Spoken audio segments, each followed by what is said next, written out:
लोकसभा चुनाव में कांग्रेस को पश्चिम बंगाल में एक भी सीट पर जीत नहीं मिली थी। चुनाव से पहले ही कांग्रेस और टीएमसी के बीच खटास बढ़ती हुई नजर आई थी, लेकिन अब जो खबरें सामने आ रही हैं उससे कहा जा सकता है कि कांग्रेस और टीएमसी की दूरियां बहुत जल्द मिटने वाली हैं।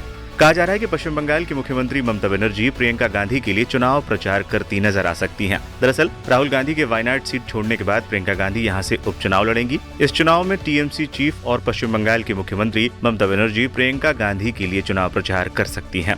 गुरुवार को कांग्रेस नेता और पूर्व वित्त मंत्री पी चिदम्बरम ममता बनर्जी से मुलाकात करने पहुंचे थे। हालांकि ये मीटिंग काफी सीक्रेट रखी गई थी। इस सीक्रेट मीटिंग में पी चिदम्बरम ने ममता बनर्जी से प्रियंका गांधी के लिए चुनाव प्रचार के लिए आग्रह किया। कहा जा रहा है कि अधीर रंजन चौधरी के कारण कांग्रेस और टीएमसी के बीच जो दरारें आई थी, पी चिदम्बरम उसे पाटने की कोशिश कर रहे हैं। पश्चिम बंगाल की मुख्यमंत्री ममता बनर्जी ने अकेले लोकसभा चुनाव लड़ने का ऐलान किया था। इस ऐलान के बाद राज्य की सभी 42 सीटों पर टीएमसी अकेले चुनाव लड़ी थी, मगर चुनाव के बाद ममता ने कहा कि इंडिया गठबंधन की सरकार बनने पर वो कांग्रेस को बाहर से समर्थन करेगी। लोकसभा चुनाव में टीएमसी ने 42 में से 29 सीटों पर जीत हासिल की थी, वहीं बीजेपी को 12 सीटें मिली थी।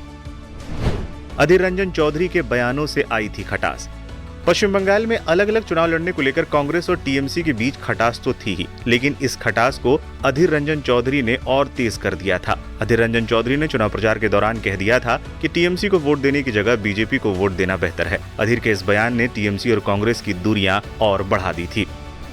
अधीर रंजन के बयानों पर भड़के थे खड़गे।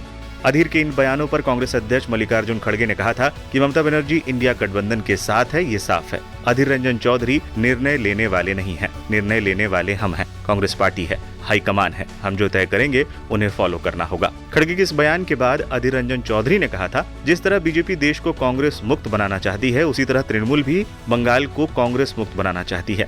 बंगाल के कार्यकर्ताओं के हित में उनकी लड़ाई जारी रहेगी। ममता बनर्जी और टीएमसी के खिलाफ अपनी लड़ाई से पीछे नहीं हटेंगे। कोई कांग्रेस को बर्बाद कर देगा और मैं चुप बैठ जाऊंगा, कांग्रेस के सिपाही के रूप में लड़ता रहूंगा।